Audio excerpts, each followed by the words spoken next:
샬롬 1984 네 번째 청소년 반성 연맹의 지역 조직책이 되었다. 그는 19살 때 수류탄을 고안했는데 평화부가 이를 채택해 첫 실험에서 단 한 방으로 유라시아 포로들을 31명이나 죽였다.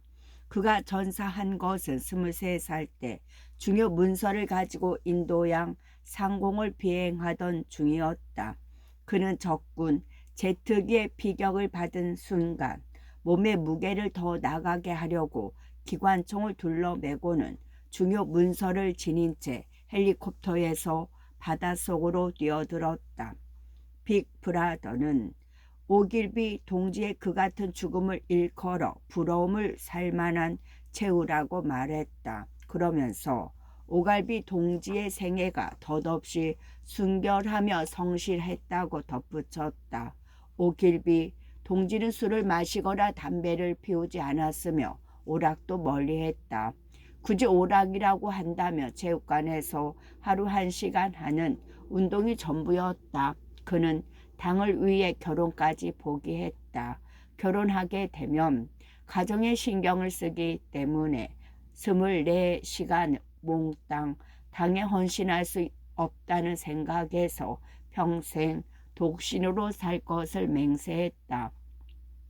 그는 또 언제나 영사의 강령에 대한 이야기만 했다. 그에게 삶의 유일한 목표는 유라시아 군대의 격퇴와 함께 스파이, 태업자, 사상법, 반역자들을 모조리 잡아서 없애는 것이었다.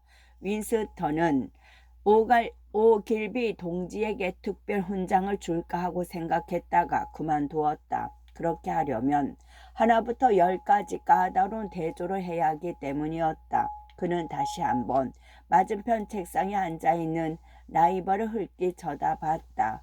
틸러슨이 자기와 똑같은 일에 열중하고 있다는 생각이 자꾸만 들었다. 만일 틸러슨도 그 일을 한다면 결과적으로 누구의 원고가 채택될까? 그것은 알 수 없지만 윈스턴은 자기 것이 채택될 거라고 확신했다. 1시간 전만 해도 생각조차 못했던 오길비 동지의 존재는 이제 사실로 굳어졌다. 죽은 사람은 만들어낼 수 있지만 산 사람은 그럴 수 없다는 것이 묘한 충격으로 다가왔다. 지금까지 결코 존재한 적이 없는 오길비 동지가 이제부터는 과거 속에 존재하게 된다. 일단 날조 행위가 잊히고 나면 그를 샤르마느 대제나 줄리어스 시저처럼 확실한 증거 위에 틀림없이 존재하게 될 것이다. 지하 깊숙이 자리 잡은 천장이 낮은 식당에서 점심 식사를 하려는 사람들의 줄이 서서히 앞으로 움직였다. 식당은 이미 만원이었고 귀가 먹먹할 정도로 시끄러웠다. 카운터 창구에서 스튜의 김이 시큼한 냄새를 풍기며 흘러나왔다. 승리주 냄새는 더 자극적이었다. 식당 한쪽 구석의 벽에 구멍을 내어 만든 조그만 판매대에서 한 잔에 10센트씩 술을 팔고 있었다. 찾았는데 바로 여기 있었군. 누군가 윈스턴 뒤에서 말했다. 윈스턴은 돌아섰다. 조사국에 근무하는 친구 사임이었다. 어쩌면 친구라는 말은 적합하지 않을 것이다. 이제는 친구란 건 없고 동지만 있기 때문이다. 그러나 동지들 중에서도 남보다 더 친한 동지가 있게 마련이다. 사임은 언어학자로 신어 전문가였다. 덧붙여 말하자면 현재 신어 사전 제11편을 편집하는 일에 종사하는 막강한 전문위원회 일원이었다. 검은 머리에 그는 윈스턴보다 체구가 작았다. 그리고 눈은 커다란 데다 툭 튀어나와 있었는데 왠지 슬퍼 보이기도 하고 비웃는 것 같기도 했다. 그는 이야기를 나눌 때 그런 눈으로 상대방의 얼굴을 빤히 쳐다보곤 했다.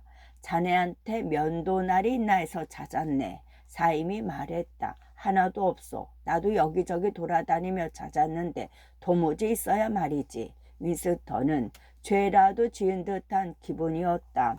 누구든지 만나는 사람에게 면도날을 얻으려고 했다. 윈스턴은 아직 사용하지 않은 면도날 2개를 감춰두고 있었다. 지난 몇 달 동안 면도날이 품귀 현상을 빚었다. 가끔씩 당원용 상점에서도 생활 필수품이 동날 때가 있었다.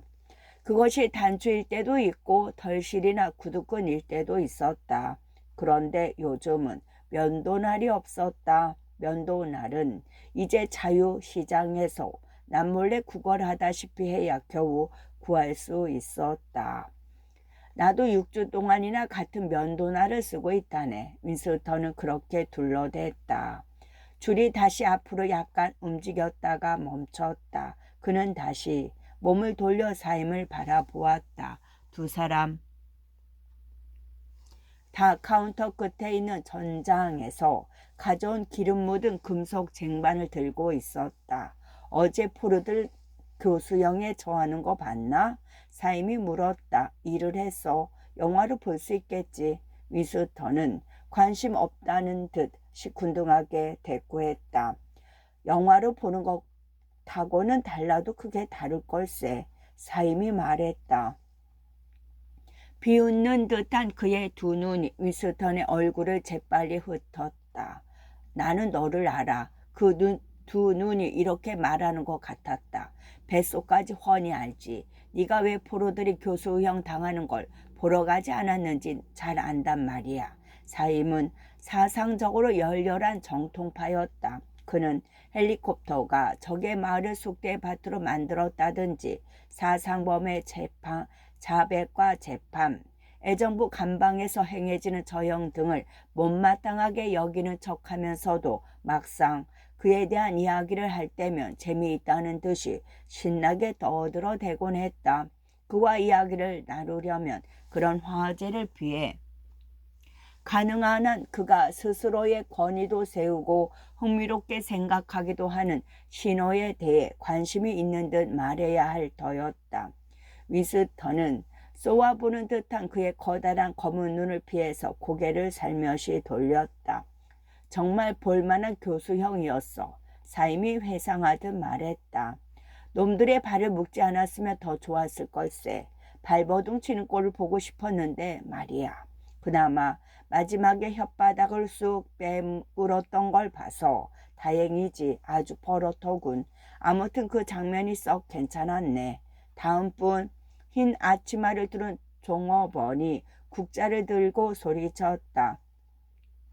윈스턴과 사임이 쟁반을 배식대 쪽으로 내밀었다. 2 사람의 쟁반 위에 규정된 음식, 철제 접시에 담긴 거무죽죽한 슈트, 빵 1 덩어리, 치즈 1 조각, 밀크를 타지 않은 승리 커피 1잔, 사카린 하나리었다. 올려졌다. 저기 텔레스크린 밑에 자리가 있군. 가는 길에 술이나 1잔 사갖고 가세. 사임이 말했다. 종업원이 손잡이가 없는 원통형 찻잔에 진을 따라 주었다. 둘은 사람들을 해치고 나아가 자리를 잡은 뒤 금속판을 씌운 탁자 위에 쟁반을 내려놓았다. 누가 그랬는지 구역질이 날 만큼 더러운 슈트 국물이 식탁 한 구석에 떨어져 있었다. 윈스턴은 술잔을 들고 잠시 숨을 멈추다가 느글느글한 맛이 나는 진을 목 안에 붓고는 꿀꺽 삼켰다. 눈물이 찔끔 나오더니 갑자기 시장기가 느껴졌다. 그는 슈트를 퍼먹기 시작했다. 붉은 슈트에는 고기라고 넣은 건지 해면처럼 흐물흐물한 분홍빛 덩어리가 들어있었다. 2 사람은 식사를 마칠 때까지 아무 말도 하지 않았다. 윈스턴의 뒤쪽으로 조금 떨어진 곳의 왼쪽 식탁에서 한 남자가 오리처럼 꽥꽥거리는 목소리로 끊임없이 찌끄려대고 있었다. 남자의 말소리는 식당 안에 웅성거리는 소음보다 더 시끄러웠다. 사전은 어떻게 돼가나? 윈스턴이 큰 소리로 물었다. 그럭저럭 돼가고 있네. 나는 형용사를 맡았는데 재미가 아주 그만이야. 사임이 말했다. 신호 이야기가 나오자 그의 얼굴이 금세 환해졌다. 그는 슈트 접시를 옆으로 밀어놓고 섬세하게 생긴 손의 한쪽에는 빵을, 다른 쪽에는 치즈를 들고서 악을 쓰지 않아도 말소리가 잘 들리도록 식탁 위로 몸을 수그렸다. 제11판이 결정판이지. 지금 신호를 마지막으로 손질하고 있는데 일이 다 끝나면 다른 말을 쓰지 않아도 될 것세. 대신 자네 같은 사람들은 처음부터 다시 배워야만 하네. 자네는 우리의 주된 임무가 새로운 낱말을 만들어내는 거라고 생각하겠지만 절대 그렇지 않다네. 우리는 매일 수십, 수백 개의 낱말을 없애고 있지. 말하자면 우리는 말을 뼈만 남도록 잘라내고 있는 셈일세. 제11판에는 2050년 이전에 쓸모가 없게 될 낱말들을 단 한 개도 수록되지 않았다네. 사임은 허기진 듯 빵을 덥석 베어 물고 몇 번 씹지도 않은 채 꿀꺽 삼켰다. 그러고는 현학적인 말들을 계속해서 열심히 늘어놓았다. 가무잡잡하니 야윈 그의 얼굴은 생기를 띠었고 조소하는 기색의 말끔히 가신 눈은 꿈꾸는 듯 빛났다. 낱말을 없애는 건 대단히 매력적인 일이지. 물론 가장 쓸모없는 낱말은 동사와 형용사에 많지만 없애야 할 명사도 수백 개나 있네. 그리고 동의어뿐만 아니라 반의어도 없애야 하지. 도대체 한 낱말이 단순히 다른 낱말의 반대말을 뜻한다면 굳이 있어야 할 필요가 뭐 있겠나. 한 낱말에는 이미 그 자체에 반대로 말할 수 있는 요소가 포함되어 있네. 그래서 좋은, 굿이라는 단어를 예를 들자면 그 반대말은 안 좋은, 언굿이라고 하면 되지. 철자도 생판달은 나쁜, 배드란 말이 뭐 때문에 따로 필요하겠나. 안 좋은이란 말이면 충분하네. 모양은 비슷하지만 오히려 이게 다른 말보다 더 정확한 반대말이지. 좋은이란 말의 뜻을 더욱 강조하고 싶을 때도 마찬가지네. 탁월한이니 훌륭한 같은 모호하면서도 쓸모도 없는 말이 수두룩하게 있네. 한들 무슨 의미가 있겠는가. 더 좋은이라는 말이면 충분하고 이걸 더욱 강조하고 싶으면 더욱 더 좋은이라고 하면 될 것일세. 물론 이런 형태의 낱말들이 이미 사용되고는 있지만 신어의 최종판에는 이 낱말들만 수록될 걸세. 그러니까 좋고 나쁘다는 전체적인 개념은 6개의 낱말. 따지고 보면 단 한 개의 낱말이지만 6개의 낱말로 표현할 수 있다는 얘기지. 어때? 멋지지 않나, 윈스턴? 물론 이건 원래 빅브라더의 아이디어였다네. 사임은 뒤늦게 생각난 듯 빅브라더의 이야기를 덧붙였다. 그러자 윈스턴의 얼굴에 맥 빠진 듯한 표정이 스쳤다. 사임은 윈스턴이 신어에 흥미가 없다고 간주했다. 윈스턴, 자네는 신어의 진가를 인정하지 않는군. 사임이 서글픈 표정으로 말했다. 심지어 자네는 신어로 글을 쓸 때도 여전히 구어를 생각하고 있어. 자네가 타임스에 쓴 기사를 종종 읽어봤네. 아주 좋긴 하지만 번역에 불과하더군. 자네는 마음속으로 말 자체가 애매하고 쓸데없는 뜻까지 들어있는 구어에 집착하고 있어. 낱말을 없애는 일이 얼마나 매력적인지 전혀 모르는 것 같네. 전 세계적으로 매년 어휘수가 줄어드는 언어는 신어밖에 없다는 걸 알고 있나? 윈스턴은 물론 알고 있었다.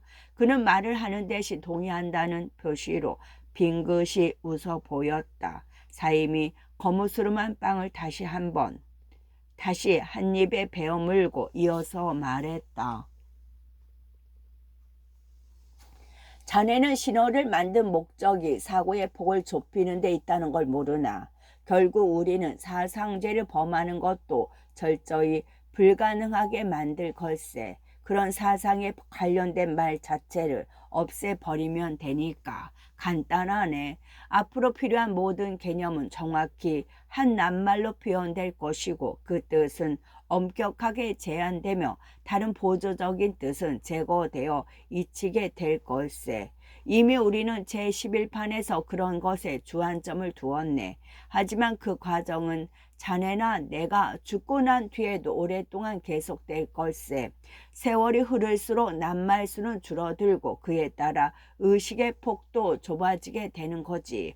물론 지금도 사상죄를 범한 것에 대해 이렇다 저렇다 이유나 구실을 댈 수는 없네. 그것은 단지 자기 수양이나 현실 통제를 못한 탓이지. 하지만 결국 그렇게 하는 것조차 필요 없게 될 걸세. 언어가 완성될 때 혁명도 완수될 것이네. 신어는 영사이고 영사는 신어일세. 그는 그렇게 말하고 만족스러운 표정을 지으며 덧붙였다. 이스턴, 늦어도 2050년까지 지금 우리가 사용하는 말을 이해할 수 있는 사람이 단 한 명이라도 살아있을 것 같은가? 글쎄. 위스턴은 머뭇거리다가 입을 다물어 버렸다. 프로들은 예외라는 말이 혀끝까지 나왔지만 그것이 정통인지 아닌지 확신이 서지 않아서 입을 다물었던 것이다. 그러나 사임은 위스턴이 하려는 말이 무엇인지 금세 알아챘다. 프롤들은 인간이 아닐세. 그가 무심하게 말했다. 2050년까지는 어쩌면 그전이 될 수도 있겠지만 구어에 대한 지식은 모두 사라질 걸세. 과거의 모든 문학도 없어질 거고 초서, 셰익스피어, 밀턴, 바이런 같은 작가들은 신어로 번역된 상태에서만 존재하게 될 것이네. 그것도 단순히 신어로만 바뀌는 게 아니라 내용도 바뀌고 의미조차 반대로 바뀌어 버릴 걸세. 심지어 당의 문화까지도 변할 것이라네. 슬로건도 마찬가지고 자유의 개념이 없어졌는데 자유는 예소이란 슬로건이 어떻게 있을 수 있겠나. 모든 사상적 분위기도 달라질 것이네. 사실상 우리가 지금 알고 있는 사상 따위는 더 이상 존재하지 않을 걸세. 정통주의는 생각하지 않는 거, 생각할 필요가 없는 걸 뜻하네. 요컨대 정통주의란 무의식 그 자체일세. 머지않아 사임은 증발될 것이다. 위스턴은 문득 그런 확신을 품었다. 그는 너무 지적인 인물이다. 모든 것을 지나칠 만큼 정확하게 관찰하고 분명하게 이야기한다. 당은 사임 같은 사람들을 좋아하지 않는다. 언젠가 그는 사라질 것이다. 이미 그의 얼굴에 그렇게 쓰여 있다. 위스턴은 빵과 치즈를 먹어 치웠다. 그런 다음 의자에서 약간 비껴 앉아서 커피를 마셨다. 왼쪽 식탁에 앉아있는 남자는 여전히 귀에 거슬리는 목소리로 거리낌 없이 떠들고 있었다. 위스턴에게 등을 돌리고 앉아있는 젊은 여자는 그 남자의 비서 같았다. 여자는 그의 말을 경청하며 그가 떠드는 소리는 모두 옳다는 동의 표시로 연거푸 고개를 끄덕여댔다. 이따금 오르신 말씀입니다. 저도 그렇게 생각합니다. 라는 청순하면서도 다소 어리숭한 여자의 음성이 들렸다. 그런데 여자가 아양을 떠는 동안에도 다른 목소리의 주인공은 쉴 새 없이 짓거려댔다. 위스턴은 남자가 장작국의 요직에 있다는 것 외에는 그에 대해 아는 바가 없었다. 그저 안면만 있을 뿐이었다. 남자는 30살쯤 되어 보였는데 목이 굵고 입이 큰데다 어딘지 변덕스러운 듯한 인상이었다. 머리를 뒤로 약간 젖힌 상태에서 비스듬히 앉아있는 각도 때문에 그의 안경이 빛을 받고 있어 위스턴 쪽에서는 눈 대신 두 개의 텅 빈 유리알만 보였다. 그런데 그의 입에서는 말소리가 끊임없이 흘러나오는데도 위스턴은 거의 한마디도 알아들을 수가 없어서 으시스한 기분이 들었다. 활자로 인쇄되어 한꺼번에 빠르게 쏟아져 나오는 듯한 그의 말 속에서 이윽고 위스턴이 언뜻 주어들은 말은 골드스타인 주의의 완벽한 제거라는 것이었다. 그 나머지는 영락없이 오리가 꽥꽥거리는 소리 같았다. 위스턴은 남자의 말을 정확히 알아들을 수는 없지만 무슨 이야기를 하는지는 대충 알 것 같았다. 남자는 골드스타인을 비난하고 있거나 사상범과 태업자들에 대한 더욱 강경한 조치를 주장하고 있을 것이다. 아니면 유라시라 군대의 잔악 행위에 격분하거나 빅브라더와 말라바 전선의 영웅들을 찬양하고 있으리라. 아무튼 어떤 것이든 마찬가지다. 그것이 무엇이든 간에 그 말 한마디 한마디가 순수한 정통이며 순수한 영사인 것만은 확실하다. 위스턴은 턱이 위아래로 빠르게 움직이는 그 눈 없는 얼굴을 바라보았다. 순간 남자가 진짜 사람이 아니라 일종의 꼭두각시라는 이상한 생각이 들었다. 말을 하고 있는 것은 남자의 머리가 아니라 그의 목구멍이다. 그가 내뱉는 것은 단어로 이루어져 있지만 진정한 의미의 말은 아니다. 그저 오리가 꽥꽥거리는 것처럼 무의식적으로 나오는 소음일 뿐이다. 사임은 잠시 침묵을 지킨 채 식탁에 떨어져 있는 슈트 국물을 스푼 손잡이로 찍어서 그림을 그리고 있었다. 옆 식탁의 남자는 주위의 시끄러운 소음에도 아랑곳 하지 않고 계속해서 꽥꽥거렸다. 신어에 이런 낱말이 있네. 사임이 말했다. 자네도 알고 있는지 모르지만 오리말이란 오리처럼 꽥꽥거리는 것을 뜻하지. 이건 두 가지 상반된 뜻을 지닌 재미있는 낱말 중 하나로서 적에게 사용하면 비난이 되고 뜻을 같이 하는 동지에게 사용하면 칭찬이 된다네. 틀림없이 사임은 고충바 될 것이다 라는 위스턴은 다시금 확신했다. 그는 사임이 자신을 경멸하고 기피하는 데다 그럴듯한 꼬투리를 잡으면 가차없이 사상범으로 고발할 사람이라는 것을 잘 알고 있었다. 그런데 그가 증발될 것이라고 생각하니 문득 서글픈 마음이 들었다. 물론 사임에게도 단점은 있었다. 그는 절제와 적당한 무관심과 일종의 우매함 등이 부족한 사람이었다.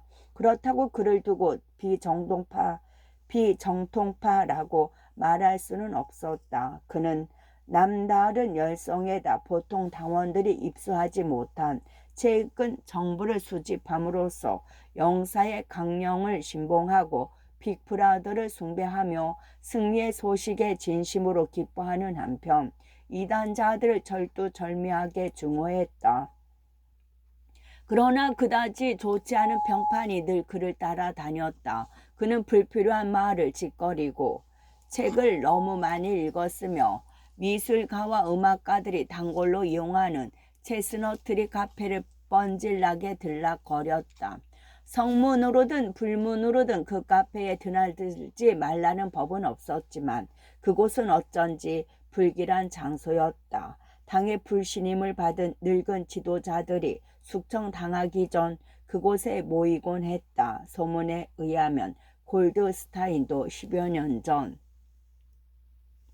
그곳에 가끔씩 나타났다고 한다. 사임의 운명은 불보듯 뻔했다. 하지만 그는 단 3초 동안이라도 위스턴이 품고 있는 생각들이 뭔지 파악한다면 그 즉시 사상 경찰에 고발할 것이다. 물론 다른 사람들도 그렇게 하겠지만 아마 사임만큼 그러는 사람은 거의 없으리라. 어쨌든 열성만으로는 부족하다. 정통성이란 무의식이기 때문이다. 파슨스가 오는군. 사임이 앞쪽을 쳐다보면서 말했다. 그의 말 속에는 지겨운 바보 녀석이란 욕이 숨어 있었다. 승리 맨션에서 위스턴과 이웃하여 사는 파슨스가 식당을 가로질러 다가오는 것이 보였다. 통통한 몸짓, 중간 키, 그리고 금발인 파슨스의 얼굴은 개구리와 비슷했다. 35살에 벌써 목덜미와 허리에 두툼한 비계살이 붙었지만 그래도 그의 몸놀림은 민첩하고 소년처럼 팔팔했다. 그의 외모 전체가 꼭 덩치만 거다란 아이 같았다. 그래서 규정된 제복 차림이긴 해도 푸른색 바지에 회색 셔츠를 입고 빨간 머플러를 두른 스파이단을 연상하지 않을 수 없었다. 그를 떠올릴 때면 언제나 바지 무릎이 불쑥 나오고 통통한 팔목까지 소매를 걷어올린 모습이 연상되었다. 사실 파슨스는 단체 행군이나 이런저런 육체적인 행동을 할 때마다 늘 그 핑계를 대고 반바지로 갈아입곤 했다. 그는 그들 두 사람에게 어이 여보게들 하고 쾌활하게 인사를 건넸다. 그러고는 땀 냄새를 물씬 풍기며 의자에 앉았다. 그의 불그레한 얼굴에서 땀이 줄줄 흘러내렸다. 그는 유난히 땀을 많이 흘렸다. 공회당에서 탁구를 칠 때면 그의 매투 손잡이가 땀으로 축축하게 젖을 정도였다.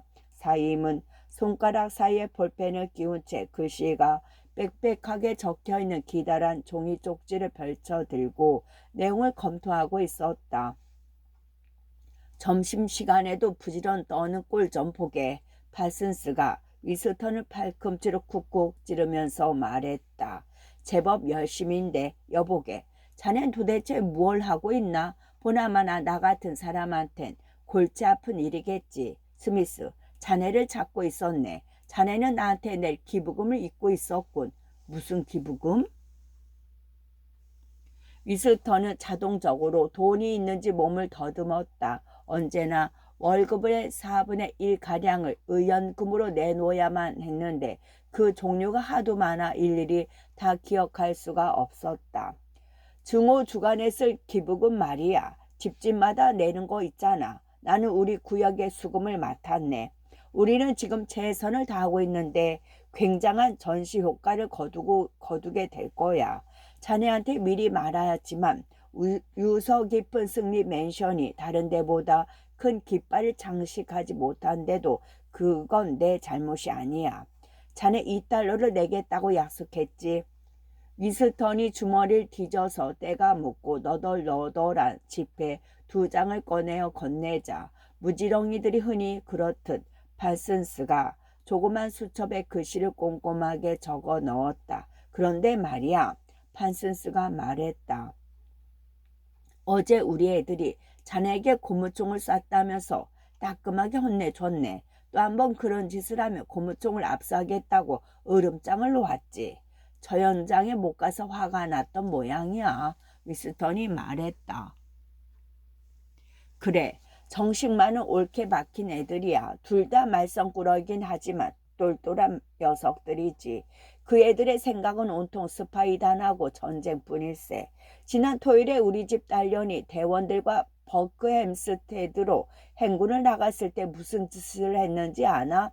아, 글쎄 다른 계집애 둘을 데리고 대열을 몰래 이탈해서는 오후 내내 수상한 자를 뒤쫓았다지 뭔가.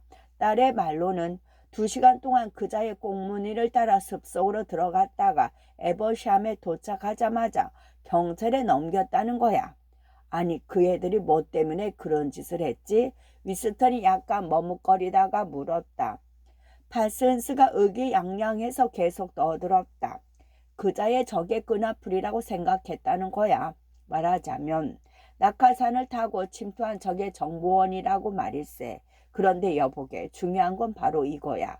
처음에 우리 딸이 그자의 무얼 보고 수상히 여긴 줄 아나? 그자가 신고 있는 이상한 신발이었다는군.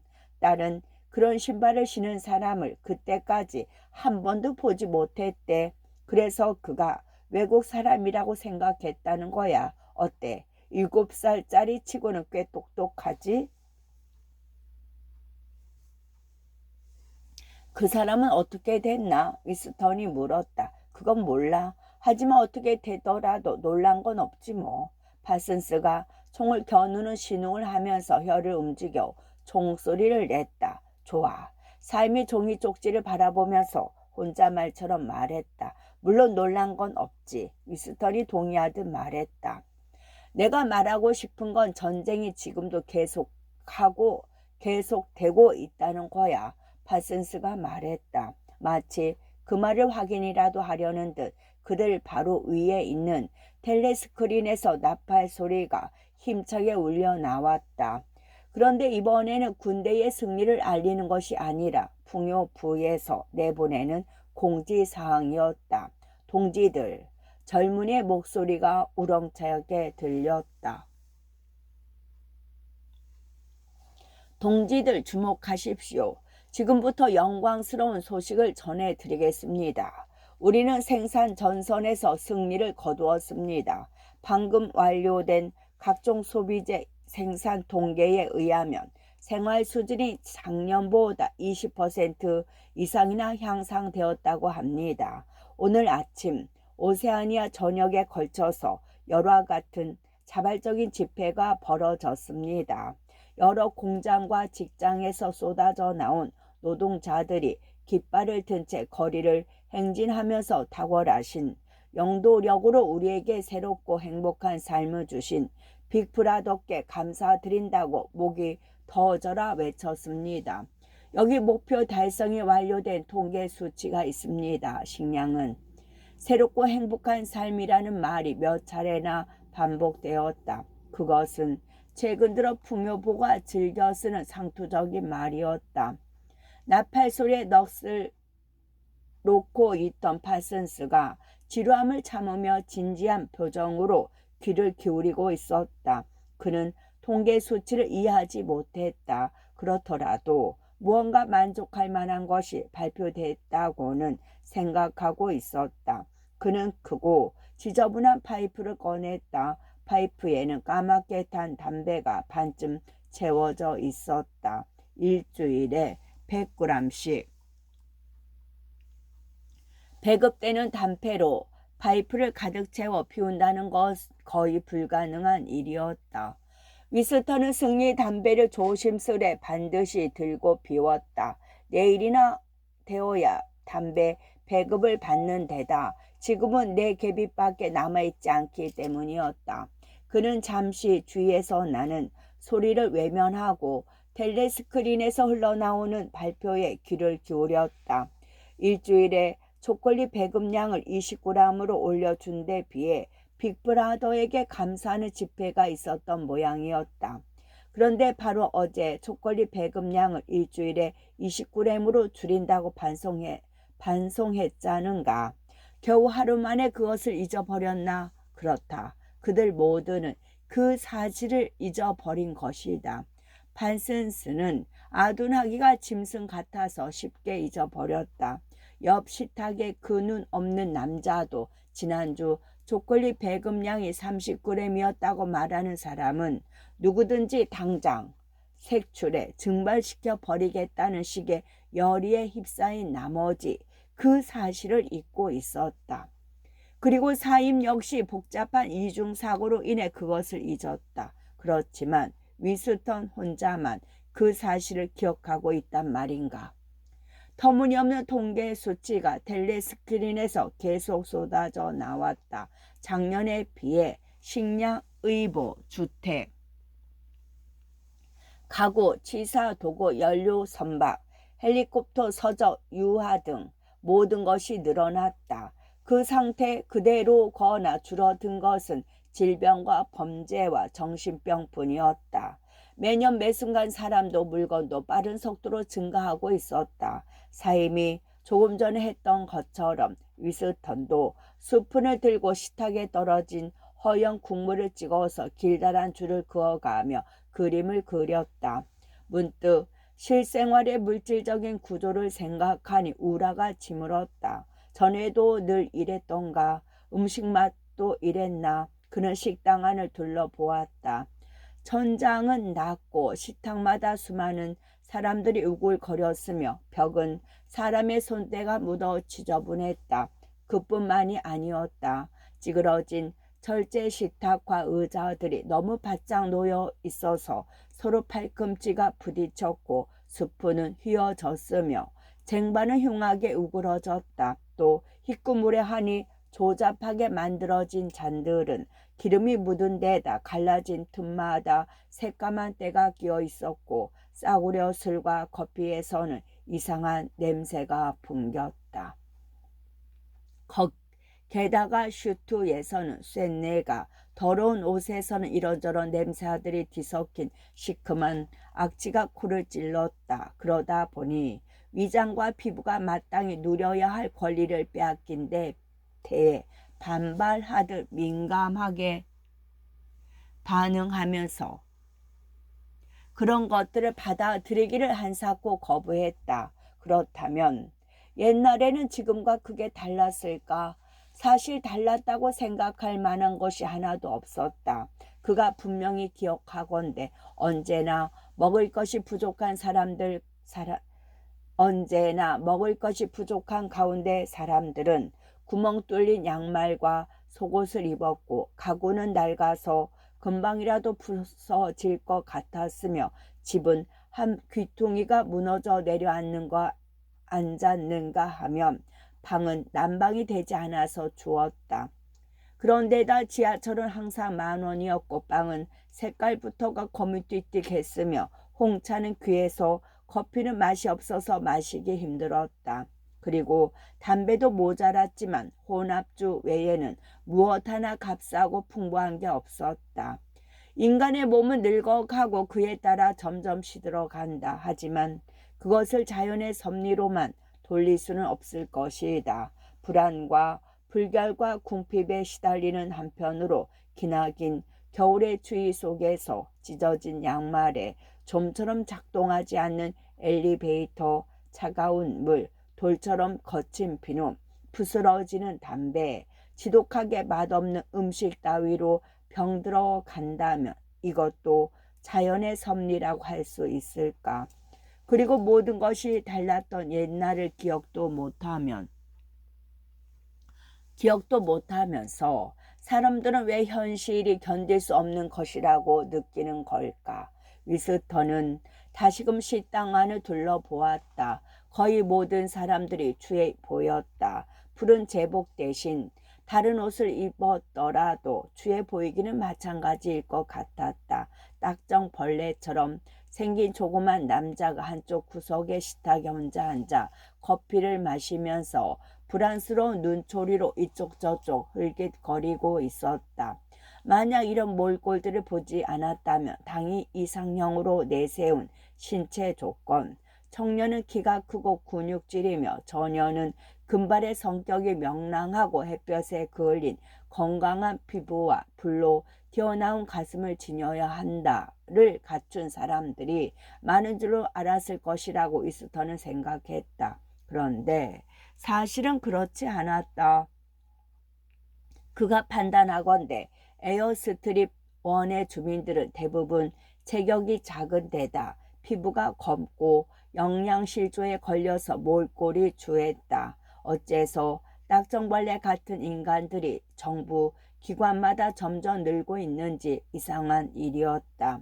일찍부터 옆으로 퍼져서 땅 딸 만한 체구, 행동은 민첩하지만 짧은 다리, 유난히 작은 눈, 통통한 얼굴에 불가사리한 표정, 당의 지배하에서는 바로 이런 타입의 인간들이 출세를 가장 잘하는 것 같았다. 풍요부의 방송이 또 한 번의 나팔 소리로 끝나면서 쇳소리 같은 음악이 흘러나오기 시작했다. 엄청난 통계 숫자에 감격했는지 판슨스는 입에서 파이프를 떼며 말했다. 풍요부는 올해 아주 근사한 일을 했어. 그가 뭘 알기라 하는 듯 고개까지 끄덕거렸다. 그건 그렇고 여보게 스미스, 자네 면도날 좀 있으면 빌려주겠나? 없네. 면도날 한 개로 6주 동안이나 쓰고 있다네. 위스턴이 대답했다. 아, 그런가? 혹시 있나 해서 물어본 거야. 미안하게 됐네. 위스턴이 말했다.